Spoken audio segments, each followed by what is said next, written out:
Assalamualaikum warahmatullahi wabarakatuh. Selamat pagi adik-adik dokter muda. Pagi ini kita akan belajar tentang saraf kranial 9 dan 10.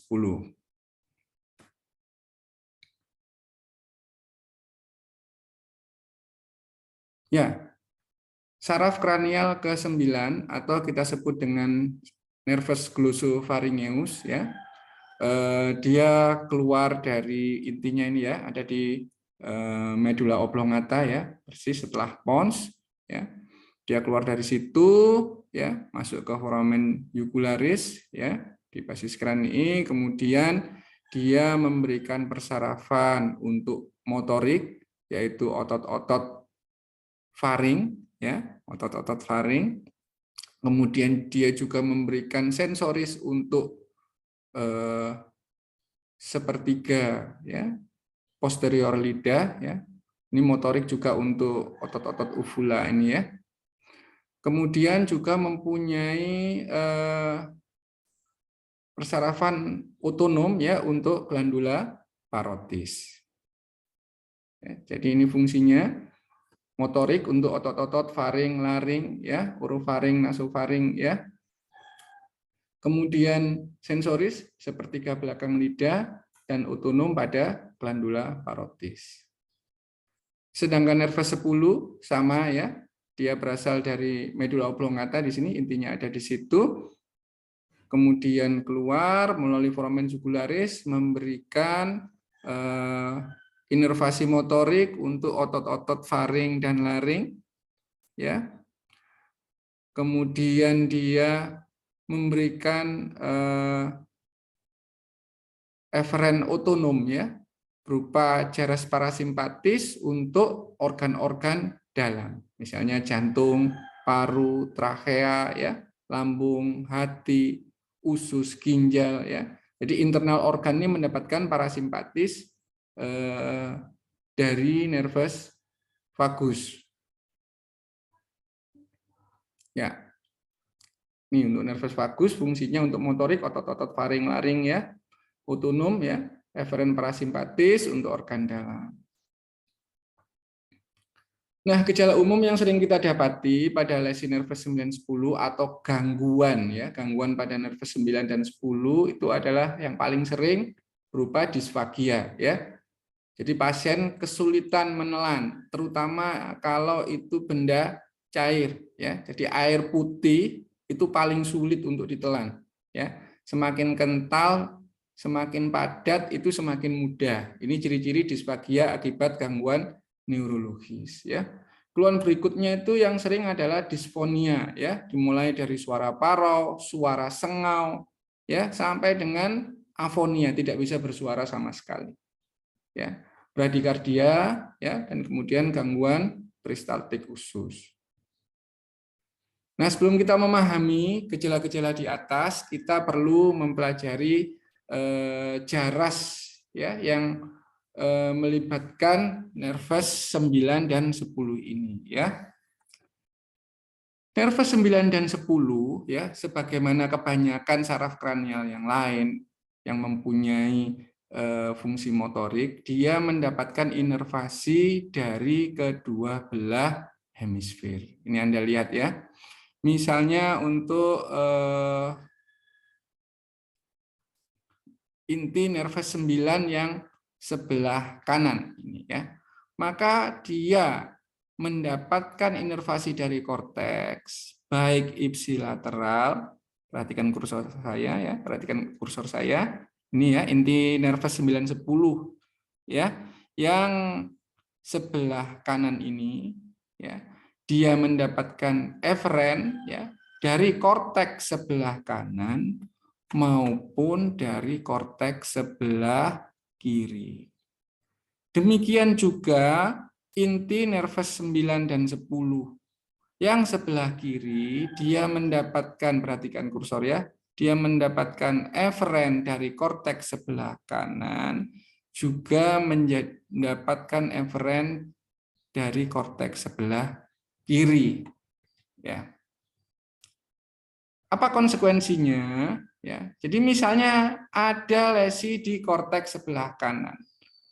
Ya, memang benar eferen dari sebelah kanannya itu hilang untuk inti nervus 9-10 kanan, tetapi dia masih mendapatkan eferen dari korteks sebelah kiri. Sehingga biasanya belum terjadi suatu disfagia karena fungsi nervus 9, inti nervus 9-10 di sini masih bisa dipertahankan.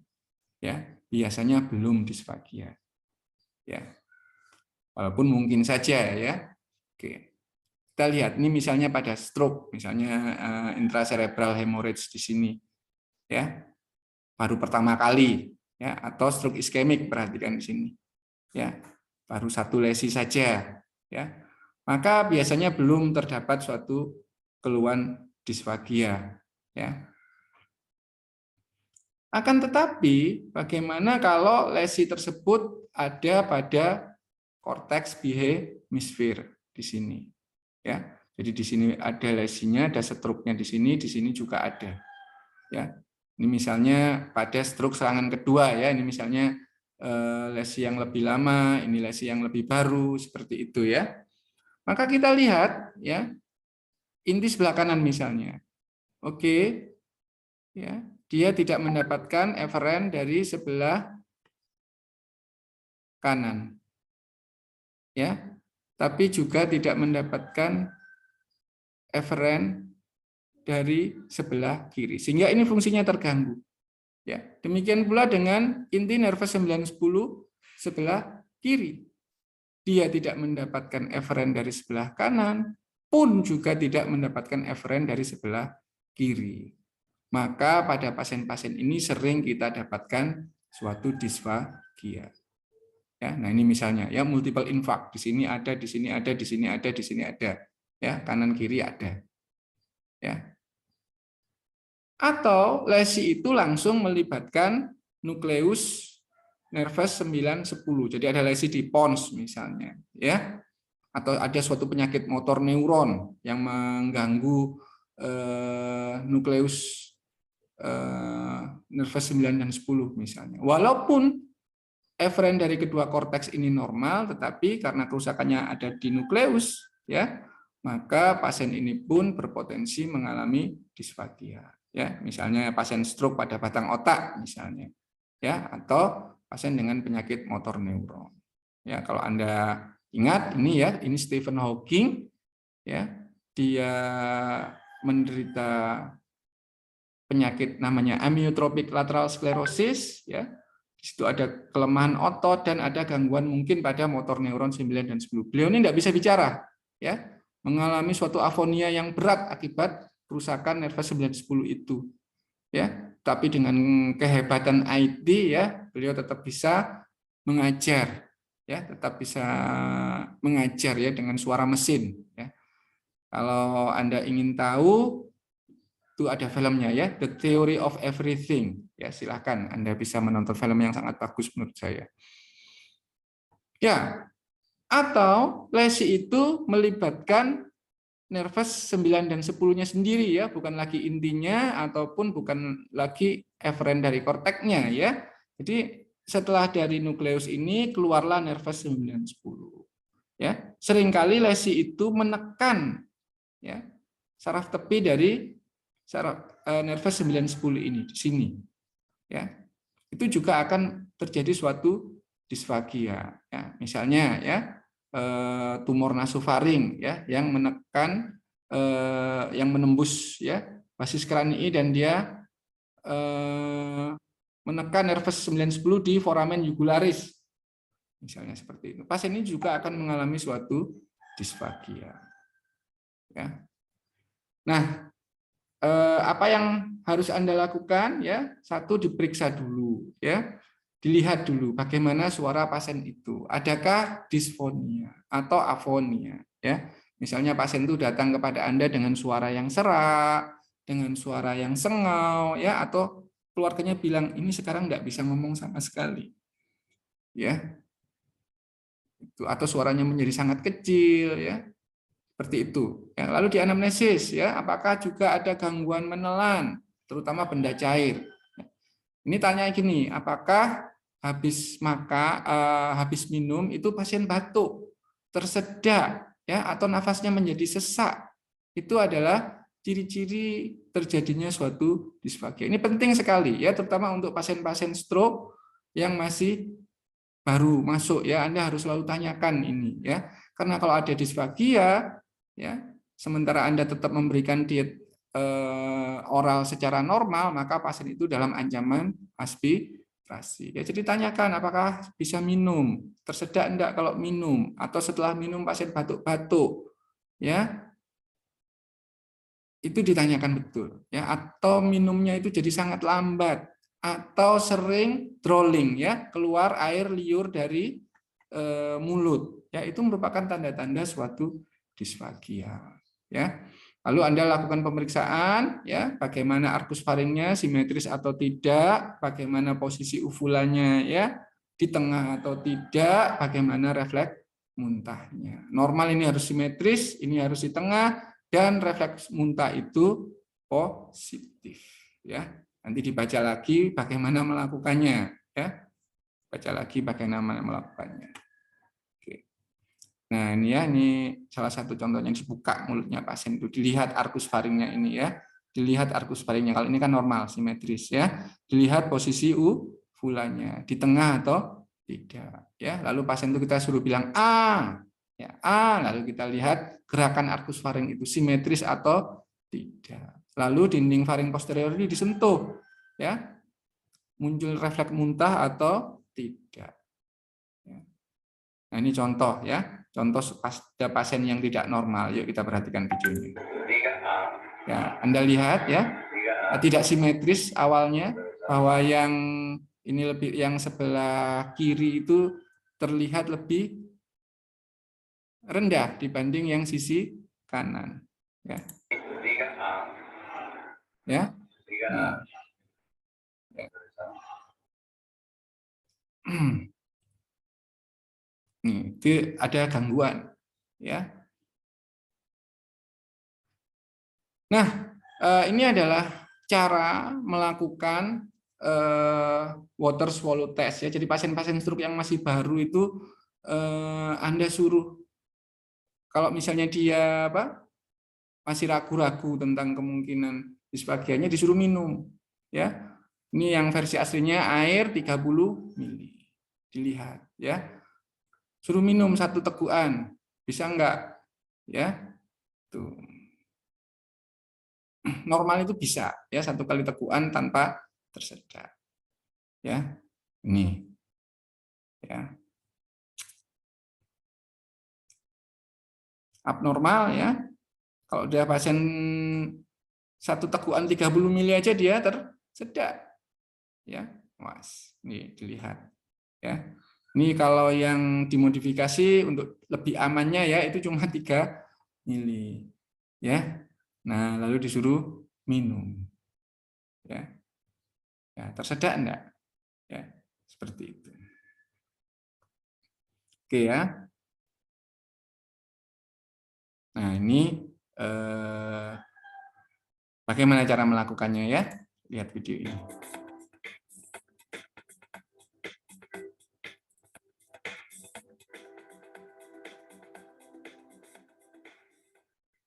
This video is a review of the components of a swallowing screen for a neurological population. A swallowing screen is a brief bedside test that gives a clinician an idea of whether there's dysphagia present or not. And the components of this swallowing screen are based on the 2010 best practice recommendations for stroke care in Canada. A swallowing screen helps the clinician to determine the following. Number 1, the presence of dysphagia. Number 2, the safety of any oral medications or food. Number 3, the need for a full swallowing assessment. And number 4, the need for a nutritional assessment.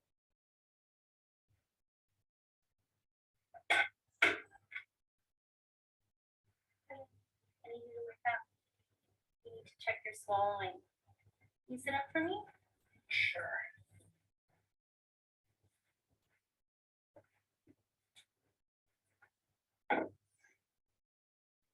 Great. My name's Erin. I'll be your nurse for today.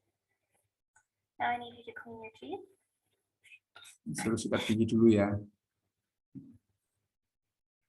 Saat ini saja itu mungkin sudah terlihat kadang-kadang itu ya. Nggak bisa sikat gigi, sulit kumur ya.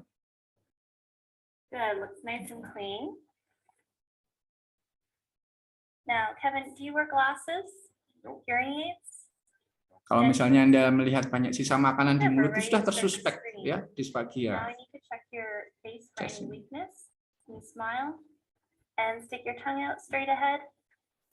Okay, it looks like you've got some left-sided weakness there. We'll be referring you for a swallowing assessment.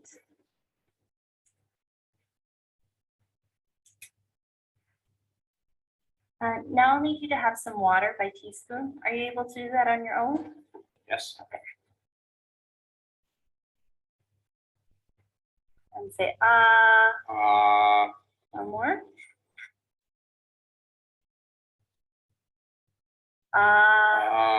Good. And last one.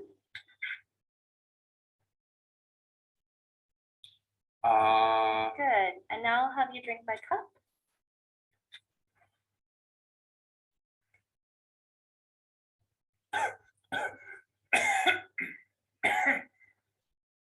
Looks like you're coughing and you have shortness of breath. Are you okay? I think so. Yeah. Okay. So what that means is that you're having some difficulty swallowing.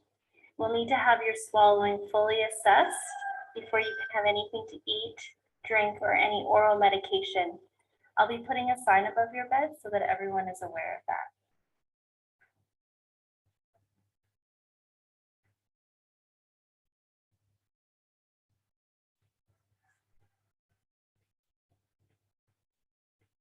If the patient fails the swallowing screen, refer them for a swallowing assessment. Make the patient NPO and notify their physician and dietitian. Consult with the pharmacist or physician to review their oral medications and make sure you provide them with regular oral care. If the patient passes the swallowing screen, provide them with a pre-admission diet or a diet texture as tolerated. Observe your patient closely during their initial meals to make sure they're tolerating the oral diet, and you can rescreen them if the patient's status declines. Also, you can refer them for a swallowing assessment at any point if concerns regarding dysphagia arise once they're eating.